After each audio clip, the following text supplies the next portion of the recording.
Boa tarde, estamos no ar com mais uma entrevista. Nós começamos essa série de entrevistas ontem, né? É uma série comemorativa dos 4 anos do Amazonas Atual, que completa neste mês de novembro. Amazonas Atual, que é o site de maior credibilidade do Amazonas, site de notícias de maior credibilidade. E nós estamos então hoje aqui com o Henrique Oliveira. Boa tarde, Henrique. Boa tarde a todos os teus seguidores, né? Todo mundo que quer se informar. Valmir, muito obrigado, Kleber, pelo convite e parabenizar pelos 4 anos, né? 4 anos não são 4 meses, tem muita gente aí que termina querendo copiar, querendo entrar, achando que vai meter um blog e vai receber um patrocínio de uma prefeitura, de um governo, enfim. Eu acho que tem que ter credibilidade mesmo. E vocês, através desses 4 anos, mostraram, através das matérias isentas e críticas, né? Mas sempre levando informação, acima de tudo, para os seus usuários, as pessoas que acessam e querem ter informação através da internet. Ok, então, já citado pelo Henrique, o Kleber Oliveira participa conosco aqui dessa entrevista.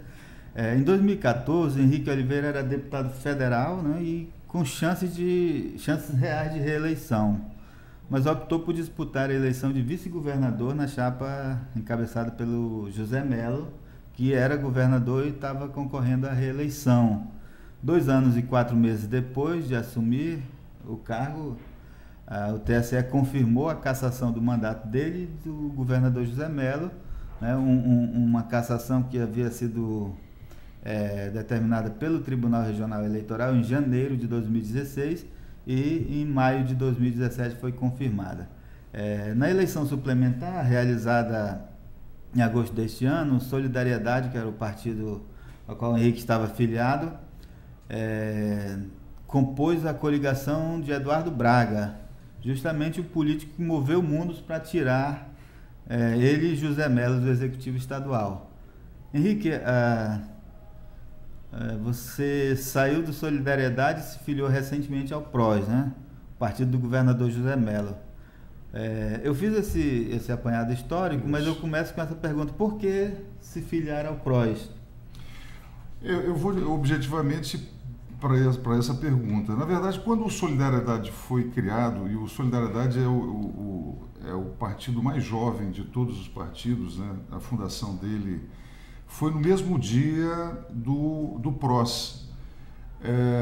E eu me movimentava para sair do PR naquela época, e tinha a opção de ir para o PROS, que era de um amigo nosso, o Eurípides Júnior, que inclusive dentro do meu próprio gabinete nós traçamos as estratégias para fundar o PROS, e o Paulinho da Força Sindical estava criando Solidariedade.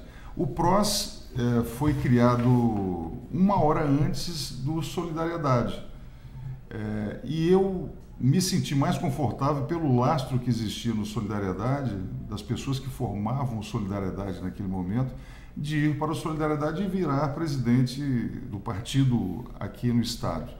Mas mantive o PROS próximo a mim, inclusive fui uma das pessoas porque a briga para tirar o PROS do Melo naquele momento, que ele saía do PMDB, era muito grande. O Eduardo moveu céus e terras para que o PROS não ficasse com o Melo e inviabilizasse a candidatura dele. E eu, com essa amizade, com essa força que eu tinha junto à Executiva Nacional do PROS, pedi para que o PROS ficasse com o Melo, e nós formamos aquela coligação PROS e Solidariedade. Agora, o Melo saiu da vida política, foi meio que forçado a sair da vida política, e diz que não tem mais interesse em participar dos projetos políticos, tem um impedimento, inclusive, acredito eu, pela questão da elegibilidade, que não me atinge, porque não participei do ilícito. Ficou muito claro no voto do próprio relator Barroso, dizendo que eu não tinha culminado, ajudado, participado do ilícito que culminou com a cassação do governador Zé Melo. Enfim, o Melo não participa mais do governo, não participa mais da política. Eu não podia ficar no Solidariedade, que, como você muito bem falou, foi um partido que o meu algoz tomou de assalto na eleição complementar, na eleição suplementar, e eu terminei saindo do partido e procurando um partido que eu pudesse comandar. Então, por isso que eu estou no PROS no 90 e pensando num novo rumo, numa nova formatação que começou o mês passado. Essa filiação ao PROS foi um acordo com o ex-governador José Mello? Não foi um acordo. Eu tenho um respeito muito grande pelo governador José Mello, pela figura de pai, de amigo. Tenho certeza absoluta que a história do governador José Mello, né, não pode ser jogada na lata do lixo. Ele foi um filho de um seringueiro que cresceu na vida, que veio para cá, que estudou, que se formou, que foi secretário de Educação, que foi vice-governador, secretário de governo, enfim. Essa história é muito clara e tem que ser respeitada. Só que o governador com quem eu me relacionava foi cruel comigo em relação à participação, né? Quando eu sentei com o governador Zé Mello lá atrás, como candidato ao governo, ele falou muito claramente que nós dividiríamos as responsabilidades, que eu teria papel ativo dentro do governo do Estado. E, na verdade, eu não consegui transferir nenhuma merendeira de um colégio para o outro. E eu sempre fui conhecido muito em ajudar as pessoas, em atender as pessoas socialmente, as pessoas menos favorecidas. Para ter uma ideia, o ano passado foram distribuídas 2.000 casas em novembro e dezembro. Você imagina o vice-governador Henrique Oliveira, o radialista, comunicador Henrique Oliveira, quantas pessoas me procuram todos os dias pedindo para que a gente pudesse ajudar, não é dar a casa, mas ajudar a pessoa a se cadastrar, a procurar, saber como é que essas casas são distribuídas. E, infelizmente, nenhuma casa eu consegui chegar e dizer, olha, essa pessoa aqui, ela quer se cadastrar, nenhum cadastro das pessoas eram aceitos. Eu acho que essas casas precisam ser distribuídas de forma isonômica, respeitosa, seguindo critérios. O Ministério Público está aí, tem que estar junto. E o que eu vejo é que essas casas não são distribuídas dessa forma. Ali é quem manda, quem pode distribuir, quem tem um padrinho forte, termina tendo essas cotas. Então, assim, esse respeito ao governador Zé Mello, lá, esse governador que eu fui vice-governador, eu infelizmente não tenho. Então, respondendo à sua pergunta, o governador Zé Mello, o ex-governador Zé Mello, está no PROS, porque eu não vou ser deselegante de pedir que ele se desfilie do PROS. Mas eu acho que, num determinado momento, ele vai tomar essa atitude. O senhor mantém contato com ele? Não, nenhum. O ex-governador, quando ele foi cassado em Manaus, em Brasília, ele me ligou de lá, falou, Henrique, olha, eu estou desistindo do processo, não vou tomar nenhuma atitude jurídica. Se você quiser tomar, se você quiser levar adiante, siga o seu caminho, tal, mas eu não vou mais. E eu não sou morredor, não desisti, não fui eleito para isso, para ser fraco, para desistir das coisas. Nós tínhamos ainda 1 ano e 3 meses, 1 ano e 6 meses de governo. Eu acreditava muito que existia a possibilidade de eu assumir o governo do Estado. O governador Zé Mello não escondia de ninguém. E acho que aí que foi realmente o grande problema, né? O grande estopim de tudo o que aconteceu, de todos esses desdobramentos. Porque o raciocínio é o seguinte, o governador Zé Mello, a exemplo de todos os outros ex-governadores, saíram candidatos ao Senado. Ele sairia candidato ao Senado ou então a deputado estadual. Eu assumiria o governo em abril.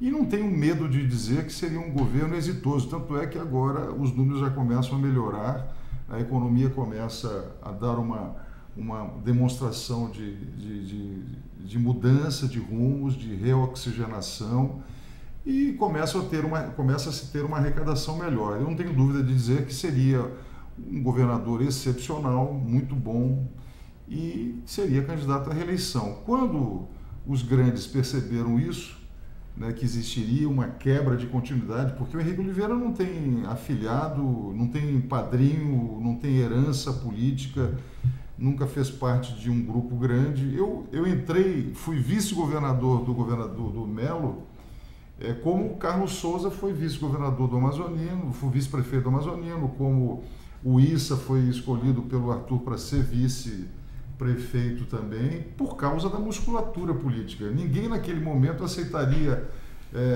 ser candidato a vice de um candidato que tinha 5% das intenções de voto, né?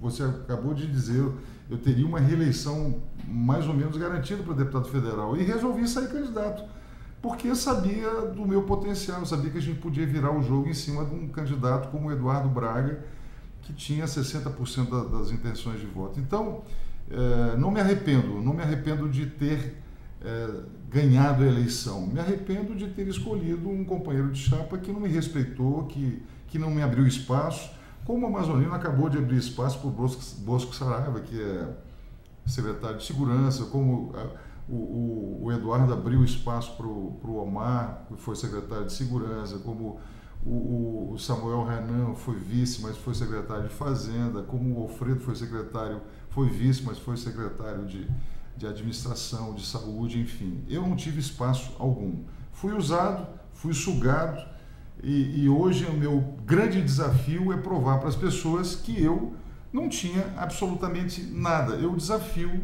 vamos ver, nesse momento aqui, e obrigado demais, porque eu estou desabafando e não estou deixando vocês nem falarem. Não, eu tenho algumas Mas perguntas. eu desafio qualquer pessoa, você de casa, você que está assistindo esse programa, se você encontrar uma nomeação minha que não tenha sido uma das 16 nomeações que eu tinha direito dentro do meu gabinete de vice-governador, se você descobrir uma secretaria que eu tive, uma participação dentro do governo, eu renuncio à minha vida política. Eu não tive absolutamente nada. E por isso que eu não posso ser pichado, eu não posso ser maculado. A minha trajetória política de vereador mais votado, de deputado federal mais votado em Manaus, de vice-governador, não pode ser manchada por um governador que pisou na bola, que enquanto comprava voto, o irmão dele comprava voto, eu suava a camisa e pingava suor e derramava sangue para buscar o voto daquela eleição que nós ganhamos. Exatamente sobre isso que eu ia lhe perguntar. O senhor disse que ajudou a eleger o governador, né, a chapa, porque tinha musculatura política, mas as denúncias vieram aí, inclusive na época da campanha, de que estava sendo utilizado dinheiro público para comprar votos, né? O senhor tomou conhecimento disso na época? Pois como é que eu vou tomar conhecimento, primeiro, Valmir, pelo seguinte: quando o Melo me convidou para ser candidato a vice, eu era deputado federal. Quando houve o crime lá, que se houve o crime, né, eu não vou falar do mérito, porque hoje a justiça disse que houve o crime. Houve uma Nair Blair lá, uma pessoa que abriu um contrato com o governo do estado para a realização da Copa do Mundo, que pegou R$1 milhão. Esse R$1 milhão fez com que as pessoas, que ela comprasse votos, emitisse aqueles recibos que apareceram lá no Fantástico. Eu era deputado federal nessa época, eu era de oposição, inclusive, a esse grupo. Eu não tinha participação nenhuma, eu nunca soube de nada. Eu ia para a rua para pedir voto, apertar a mão das pessoas e dizer, acreditem na mudança. E a gente não só ganhou a eleição porque eu tinha musculatura política, não, e porque existia uma máquina enorme trabalhando. É porque o Eduardo errou demais também, como errou demais nessa eleição agora, né?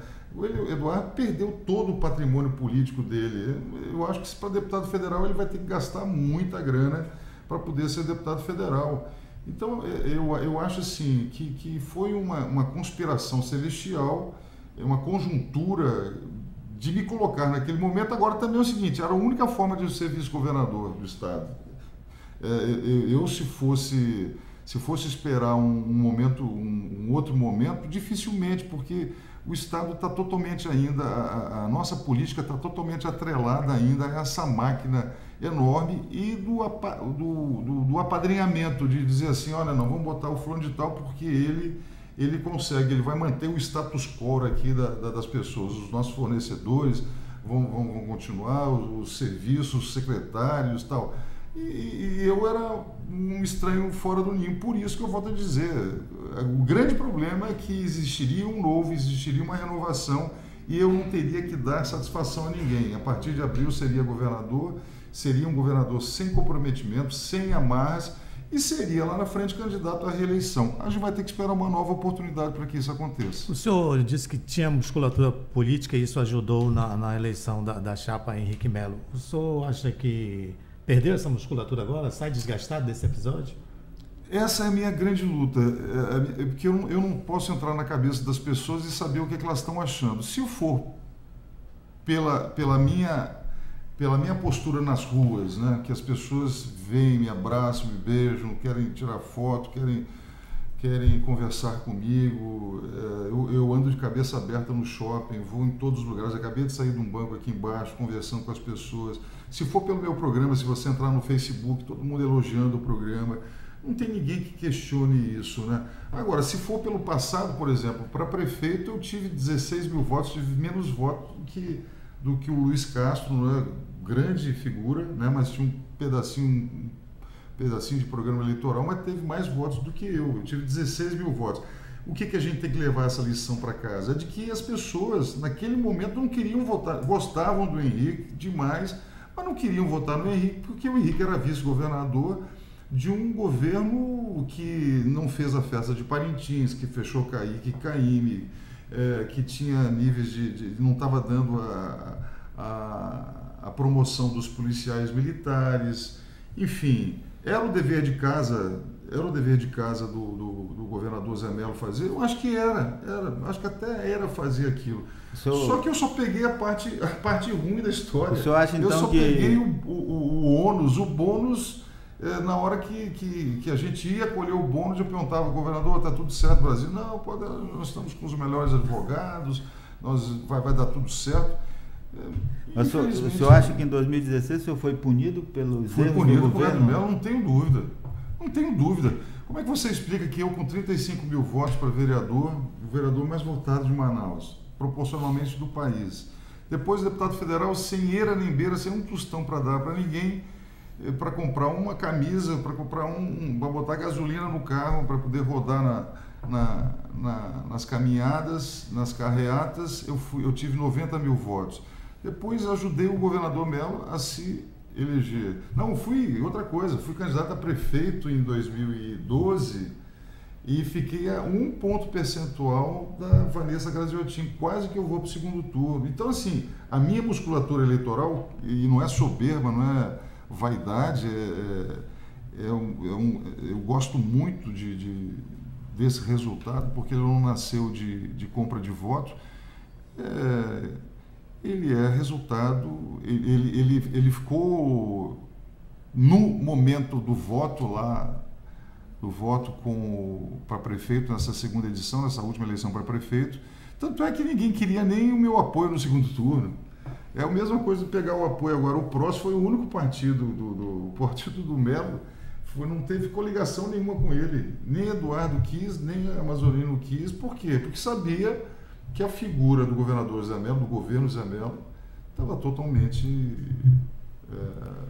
queimada.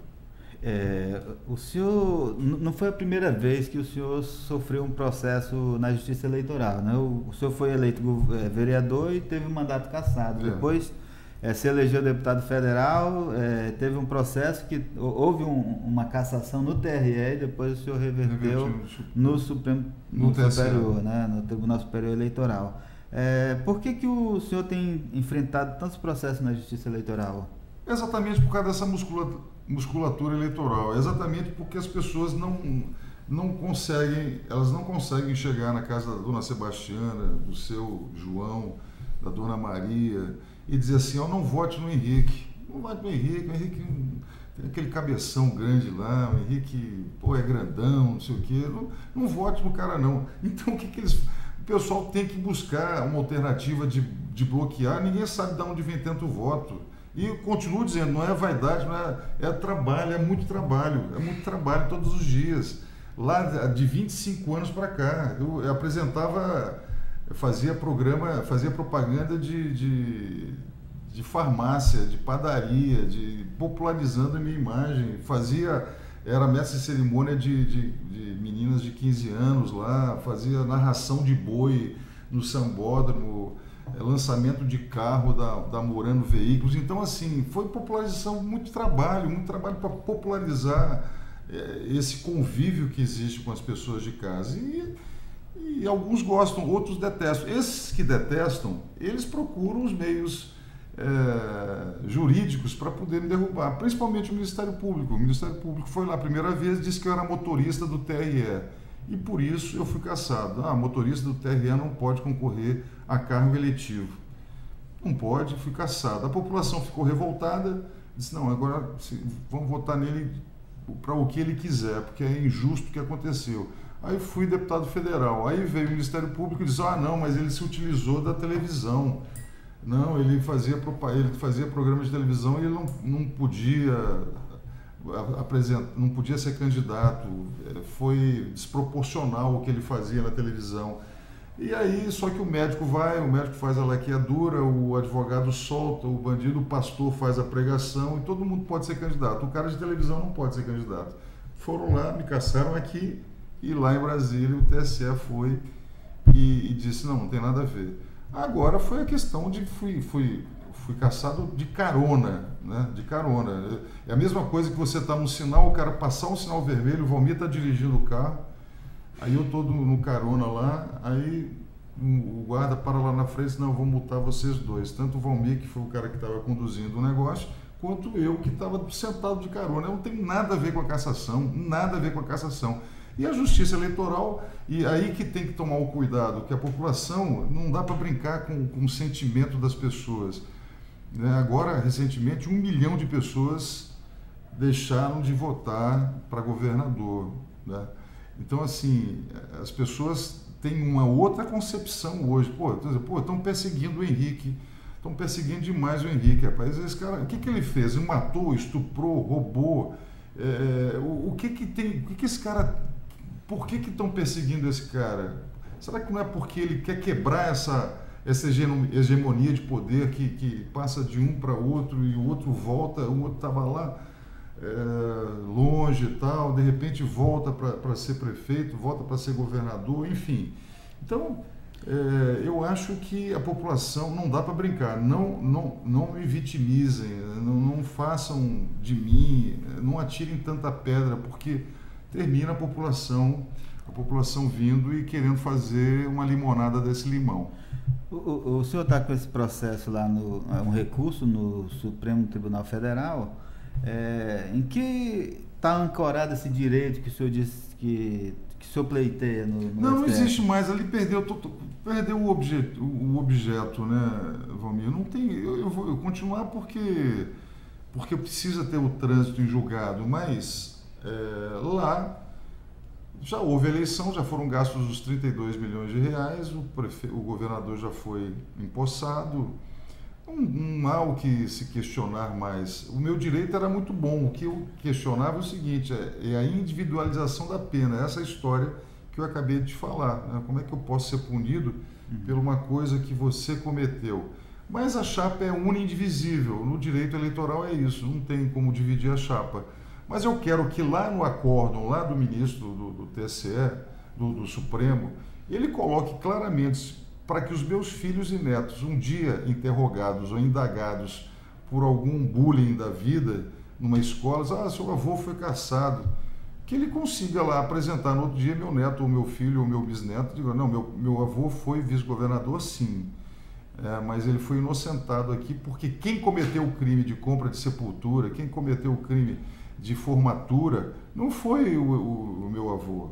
Então é por isso que eu vou buscar essa, até a última instância, que é no Supremo. Pois é, o senhor está tentando... Com certeza absoluta, já foi dado pelo Barroso. O Barroso já fala claramente no voto dele, do TSE, ele fala, porque eu pedia lá a divisão da chapa, aí ele fala lá, olha, quanto à divisão da chapa, apesar do vice-governador Henrique Oliveira não ter tido conduta direta em relação a compra dos votos, ao ilícito, tal, a chapa se torna única e indivisível. Então, portanto, não tem como separar.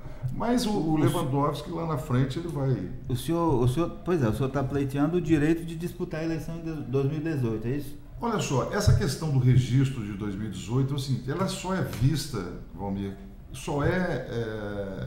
ela só vai ser avaliada na hora do registro, né? Porque eu vou entrar se eu for candidato, eu vou entrar com os registros. Será? Eu não sei ainda. Eu quero sair da política, sinceramente. Dessa política que a gente está vendo aí, eu quero sair. Porque uma andorinha só não faz verão. O que eu preciso é que mais Valmires, mais Kleber, mais pessoas como as pessoas de casa, que não estão impregnadas com a corrupção, com a política, com a ficha suja, com o lava-jato, participem da política. Porque não adianta você querer o novo se você não tem um novo lá dentro para votar. Você tem que ter pelo menos umas 5, 6 pessoas novas para que as pessoas consigam votar, porque senão quem vai ser eleito de novo, mesmo as pessoas se abstendo, não votando, votando nulo, quem vai ser eleito são os sujos, são os antigos, são os velhos. Então o que precisa é novo. Eu não sei se eu sou candidato, eu queria, nessa política que existe aí, eu não gostaria de ser candidato. Deixa eu lhe perguntar, é possível ser, com essa proposta de novo, é possível ser o novo sem se atrelar aos velhos grupos políticos? Eu quase que consigo isso. Quase que eu consigo isso. Né? Você tem que pegar carona. E tem que ser humilde. Né? Não pode... Por exemplo, você acha que se eu for candidato ao governo, eu tenho condições de ganhar? Não tenho condições de ganhar. Por quê? Porque eu não tenho estrutura, não tenho capilaridade no interior. As pessoas até me conhecem, mas eu não tenho partido. Eu não consigo fazer uma coligação com 3 ou 4 partidos fortes para que eu tenha tempo de televisão. Não tenho verba partidária, não tenho vereador, não tenho deputados estaduais que são magnetizados pelo governo do estado. Não tenho vereadores que são magnetizados pelo prefeito municipal. Então é muito difícil que isso mude. Essa reforma política que a gente vive pregando, que precisa ser feita, é exatamente essa. Né, que qualquer um tenha possibilidade de ser candidato majoritário, porque é quem decide, é quem tem a caneta na mão, quem tem a tinta na caneta para poder resolver os problemas. E aí você termina tentando pegar caronas, por exemplo, Marcos Rota é um exemplo.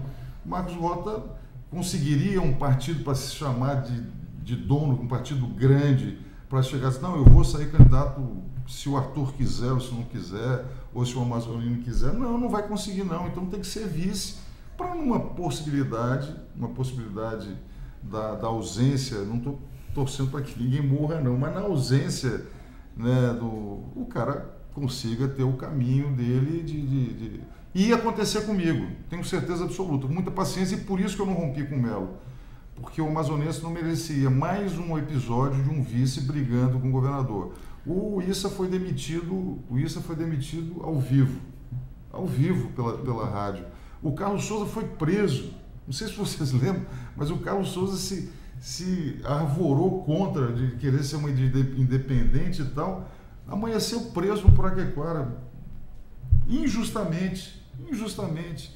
O Mário Frota foi inventar de brigar com o Serafim, passou 4 anos sem ter nenhum tipo de participação na prefeitura, enfim. Então, assim, o caminho é ser vice, e ia acontecer comigo, eu não tenho dúvida. Então, a pergunta que o Kleber fez é se é possível... Não é possível. Aí o senhor disse que não, o senhor disse que sim, mas a sua resposta foi não. Não, você falou assim, é possível... Ser o novo sem se atrelar aos velhos grupos políticos. Não, é muito difícil. Mas eu vou ser o novo, mas o novo no parlamento. No parlamento você consegue. Você consegue ser um deputado federal novo, você consegue ser um senador novo. Está aí o próprio Jefferson Pérez é um exemplo. Foi o cara que era um novo e não era atrelado a nenhum grupo. Tem um sociólogo... Agora no executivo não tem jeito. Sociólogo Carlos Santiago, numa conversa comigo, ele falava o seguinte, ele chamava atenção para a votação dos candidatos que estavam fora daqueles grupos tradicionais da política, agora nessa eleição suplementar. Rebeca Garcia era José Ricardo, né? Liliane Araújo, os que seriam de oposição ali a Amazonino e a Eduardo Braga. Essa turma toda ela fica ali em torno de 23% a 25% dos votos. Aí ele chamava a atenção que a oposição aqui ela não consegue mais do que isso, né? Está saturado. Qual seria o caminho para vencer esses grupos tradicionais? Não tem como vencer, na sua opinião? Eu acho que tem sim, fazendo uma estratégia, por exemplo, que eu consegui fazer lá atrás, que é exatamente você ter o partido. Se você não tiver partido, e um partido forte, hoje o PROS tem 15 deputados federais, né, e ele tem um determinado tempo de televisão. Sem tempo de televisão, sem verba partidária, você tem que ficar atrelado a um cacique. E aí você tem que sair candidato a deputado federal ou ao Senado. Se você for senador, por exemplo, senador da República, o senador da República ele pode ser candidato 2 vezes a prefeito e 1 vez ao governador sem precisar se afastar do mandato. Então, assim, você vai tentando, mas Zé Ricardo é atrelado ao poder sim, pô. Zé Ricardo era atrelado ao Lula, que foi presidente da República, e a Dilma. Não pode esquecer, o pessoal termina se maquiando achando que não são ligados. A Rebeca é filha do vice-governador, do ex-vice-governador, do ex-deputado, meu amigo Francisco Garcia. Né? E esses votos que ficam ali, que são os votos que eu tive também para prefeito, tive 170 mil votos para prefeito, são os votos que o Issa teve para governador, que o Marcelo Ramos teve para o governo, são votos daquela terceira via, que a pessoa não quer votar nem no Amazonino, nem no Eduardo, nem no Alfredo, nem no Omar, e terminam buscando uma outra via. Agora, passa por vocês também, gente. Se você não tiver uma isenção da mídia, quando é que você vai conseguir hoje vender o Henrique Oliveira se não tiver espaços como esse daqui, né? Espaços para questionar, para levantar discussão, para abrir uma discussão com a população. Está mudando. As pessoas estão começando a se conscientizar. Está aí o resultado da última eleição, 1 milhão de votos em branco, nulos e inválidos e tal. Então, eu acho que as pessoas agora, com essa net, com a informação, com as informações de rede que chegam todos os dias na casa deles, eles vão tomar. Agora, eu esperar que a Globo não fale mal de mim, que o Ronaldo não fale mal de mim, que outros blogs, eu não vou citar o nome, que não abram espaço para mim, que tentem me amordaçar, tentem me deixar no esquecimento, vão levantar agora esse questionamento. Escutem o que eu estou falando hoje no dia. Eles vão dizer até no último dia da eleição que eu estou inelegível. Não adianta. O Henrique, você vai votar no Henrique, vai estar inelegível. E é uma grande mentirada que vão mostrar, porque as pesquisas já mostram que que eu tenho a musculatura política ainda. Então, só o tempo dirá, e Deus vai me dizer se vale a pena continuar nesse mundo sórdido ou se vale a pena lutar para que a gente consiga mudar alguma coisa. Por quê? Porque o governo do Estado, daqui a 200 anos você não vai estar vivo. Vai estar, Romero? Acho que não. Acho que não. Nem o Kleber vai estar vivo, eu não vou estar vivo, mas o governo do Estado do Amazonas vai existir. A Câmara dos Vereadores de Manaus vai existir, a Assembleia Legislativa vai existir, os deputados federais vão estar lá em Brasília, tomara que aumente o número, mas nenhum de nós vai estar mais aqui. Mas a gente precisa ter uma geração nova, uma geração do novo, uma geração que pense nas pessoas que realmente precisam do serviço público. A tendência dos partidos no poder é atrair filiados, né, Henrique? Como é que está a situação do PROS? Houve debandada no Não, partido? vai ter uma debandada. Eu sou muito transparente nisso, né? Eu não vou chegar para vocês, olha, nós temos é o maior partido do Amazonas, e realmente é o número de prefeitos. Eu acho que a gente tem hoje 20 prefeitos, a gente tem mais de 60 vereadores, tudo que foi por causa do governador Zé Melo, que era do PROS, quando houve a eleição municipal. Nós temos o Belão e o Sidney Leite, que são deputados estaduais, que também eram muito próximos ao governador Zé Melo, ao ex-governador Zé Melo. Não temos deputado federal. Esses deputados assim, estaduais ficam no Não vão ficar. Na janela eles vão embora. O Sidney vai embora. O Sidney é muito ligado ao Amazonino. O Amazonino deve ter feito acordos com a direção do PDT. Se é que o Amazonino vai ficar também no PDT, a gente não sabe, mas se ele ficar no PDT, ele vai ajudar a fazer um deputado federal, né, pelo PROS, pelo PDT. O Belão acho que vai querer continuar sendo deputado estadual porque o irmão é deputado federal, então deve ir para um outro partido também. E os prefeitos, eu queria até agradecer para os prefeitos que estão até nesse momento no PROS, né? Mas eu não tenho dúvida nenhuma que os benefícios e a atração, o perfume, os aromas, dinheiro. O dinheiro para os municípios, não é dinheiro para o bolso do prefeito, não é, seria injusto dizer isso. É o dinheiro que o governador, e a simpatia que o governador pode ter pela filiação a um partido de simpatia do governador e do prefeito. O senhor voltou recentemente a fazer programa de televisão. Isso é uma forma de se aproximar do eleitorado de novo? Olha só, tem coisas que Deus, Papai do Céu é muito bondoso comigo. Por isso eu acho que meu projeto não acaba por aqui. Eu voltei para a televisão antes da cassação. Eu votei em março, final de março, e nós fomos cassados dia 4 de maio, alguma coisa assim.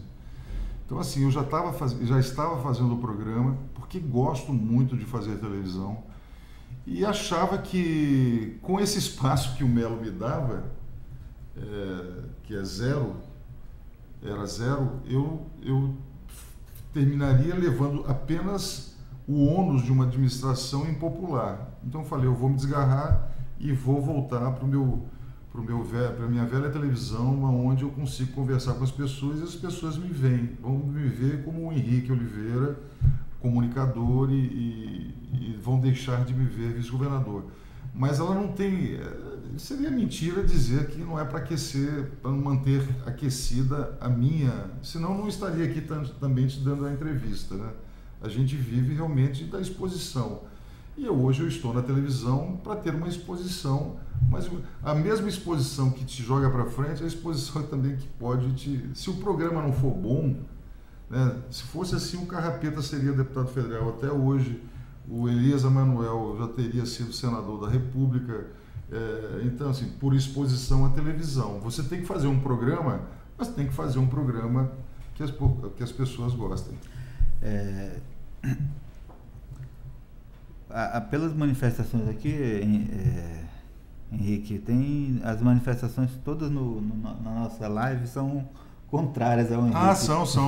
Sai eu entendo. Fora, eu entendo. Pega carona. Entendo e respeito, viu? Respeito mesmo. Manaus, né? Eu respeito mesmo. Primeiro é o seguinte, essa questão de paraquedista. Eu moro há 25 anos em Manaus, não tem como o cara ser paraquedista vivendo há 25 anos aqui. Se eu entrar com vocês três aqui e dizer, vocês podem ser até amazonense. Você é amazonense, o Kleber é amazonense, como é o nome dele? Felipe. O Felipe é amazonense. Mas aí você vai ver, ou o pai não é amazonense, ou o avô não é amazonense, ou o bisavô não é amazonense. Porque se for, já é de alguma tribo indígena. É indígena, para ter um bisavô que nasceu aqui no Amazonas. Então, quando você fala mal do Henrique Oliveira, você está falando mal da sua família, de alguém que um dia deixou o Rio Grande do Norte, ou deixou Portugal, ou deixou Santa Catarina, como foi o meu caso, e veio investir no Amazonas. Eu não vim aqui para saquear, não. Eu vim aqui para ser empresário, eu vim para ajudar na comunicação, vim para ser vereador, para ser deputado federal. Não sou. Agora, atirar pedra é muito fácil. E eu tenho certeza absoluta que o público realmente que tem coragem de se manifestar nesse momento é um público totalmente contrário a mim. Deles eu não espero o voto, não. Mas também eu espero que eu tente, pelo menos, mostrar que eu não sou esse Henrique... não sou ladrão. Vivo do meu salário. Hoje vivo, inclusive estou desempregado, vivo do salário da televisão. Sou casado com uma dermatologista bem sucedida, tenho 6 filhos, nenhum deles é rico, não vivo no exterior, não tenho, minha casa é financiada em 30 anos, não tem um pingo durante 6 anos, 4 de deputado federal e 2 de vereador, não tem um envolvimento com nenhuma maracutaia. Graças a Deus, meu nome é ficha limpa. Agora, se vocês gostam dos outros que estão envolvidos com Lava Jato, né, se vocês gostam de pessoas que representam, que são granfinas, que usam Paco Rabanne e terno comprado lá na Zara, é uma opção que vocês têm. Agora, quem gosta de mim, esse é um outro tipo realmente de pessoa. Ok. Eu ia lhe perguntar sobre a sua renda, a sua fonte de renda, né? Você disse que está desempregado. O programa ajuda nisso? Né? O programa ajuda. Eu tenho alguns patrocinadores, né, que infelizmente nesse momento vocês devem sentir a mesma coisa. A empresa privada ainda... A primeira coisa que a empresa privada faz é cortar investimentos em publicidade. Mas eu tenho amigos, né, que ajudam ali, reduzem um pouquinho o custo, ajudam para pagar um funcionário, a folha de pagamento, combustível para poder fazer uma matéria e pedir um parcelamento na minha casa, que é financiada em 30 anos pela Caixa Econômica Federal, um parcelamento para poder começar a pagar daqui a 6 meses. E minha esposa não é vergonha nenhuma. Hoje eu vivo da função da minha esposa, que é dermatologista e uma das melhores do Brasil. Se você precisar de algum tratamento, fica ali no The Office, doutora Camila Caetano. Ok, Henrique, muito obrigado por aceitar o convite do Amazonas Atual. Obrigado. Eu vim mais, sabe para quê? Eu guardei isso durante muito tempo. Eu podia ter rompido com o Melo no primeiro mês, a partir do momento que ele não tivesse me dado uma secretaria para poder trabalhar, para poder mostrar serviço. Podia ter rompido. Eu falei, eu vou ser diferente, vou ter paciência, vou esperar, vai chegar a minha hora. E a hora não chegou, e eu via coisas assim que me deixavam muito chateados, porque se fosse eu teria tomado uma outra atitude administrativa. E fui guardando isso, guardando, até o momento que já era tarde demais. Disso eu me arrependo muito. Talvez se eu tivesse rompido com o governador Zé Melo lá atrás, antes da eleição municipal, que seria eu mostrar para todo mundo que eu não concordava com o que eu tinha visto, talvez eu fosse o prefeito de Manaus hoje. Mas seria um casuísmo, eu não fui eleito para renunciar, não fui eleito para vice-governador para brigar com ninguém. Em respeito ao amazonense, aguardei até o momento que nós fomos caçados. Aí cabe a cada um de casa avaliar e entrar na minha vida, entrar no meu passado e ver o que a gente já fez e o potencial que a gente tem para fazer. Muito obrigado pelo espaço, viu, gente? Ok, obrigado, Kleber, também. A Amazonas Atual, 4 anos, o site de maior credibilidade do Amazonas. Muito obrigado pela sua atenção. Não,